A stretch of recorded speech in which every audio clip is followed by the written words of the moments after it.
2018 Audi RS5.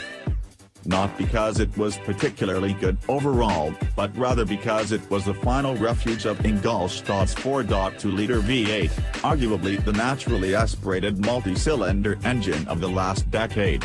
Its replacement is the all-new 2.9-liter twin-turbocharged V6 co-developed with Porsche. Naturally, on paper, it is superior in almost every sense.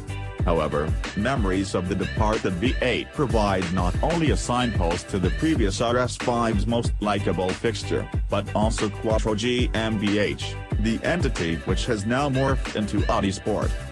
Consequently, the introduction of its latest two-door, four-seat coupe has been carefully juxtaposed with the mention of Gran Turismo, a notable divergence for a car previously expected to fight with the BMW M4 and Mercedes-AMG C63 Coupe. A couple of the new car's modifications then are notable out of the gate.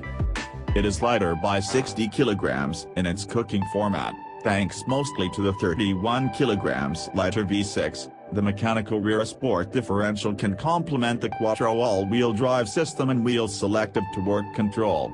The chassis is new, too, with the 5-link arrangement at the front and back, paired with adaptive dampers. There's also a transmission change to a ZF8 speed to torque converter auto. That means the car shares its V6 with the second-generation Panamera 4S, but not an entire driveline. Outputs are slightly different, too, Audi Sport having eked out 7 kilowatts more so it can claim to match the outgoing V8's 331 kilowatts. Peak torque, predictably, is dramatically superior, the V6 summoning up 600 Nm from 1,900 revolutions per minute. In the metal, it looks the business.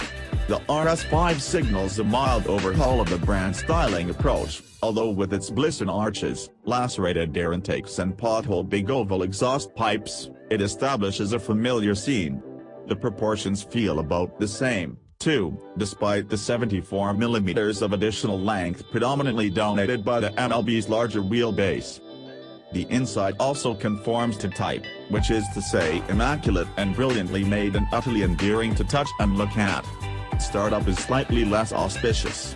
Audi Sport has persevered with the soundtrack, boldly equating it to the turbocharged V6 that powered the B5 generation RS4, but its bass-edged waffle doesn't quite cut it. That's to be expected. And so is the performance. Where its predecessor dispensed progress in escalating lunges to the red line, the V6 unfurls itself through the medium of the mid-range. Its surge is prodigious, unthreatening and prolonged. Any concern about the Tiptronic's lackluster showing in the Audi S5 is swept away by its sure handling of the many rhythmic upshifts required. Around this entirely different sort of engine, Audi has molded a palpably different sort of car. Tested on superheated stretches of deserted French autoroute, the RS5 can be characterized as easily the most comfortable car in Audi's range. In comfort mode, the traditionally nagging shortwave stiffness has been uncoiled by adaptive dampers with enough latitude to finally deliver a sympathetic and supple primary ride. Tie in a dynamic steering system which actually comes good at outside lane motorway speeds and suddenly you've got a two-door RS car persuasively capable of crossing a continent. That the new V6 plays as compelling a part in that narrative as the V8 did in the old car's motley charm is a massive plus in its favor. Where the minuses occur, they do so with a pervading sense of inevitability. It hardly needs saying that the new RS5 is quicker than the old, but there isn't the same accompanying theatrical fizz to its high rev function, nor the same pot-marked mechanical shunt to its paddle-operated gear changes.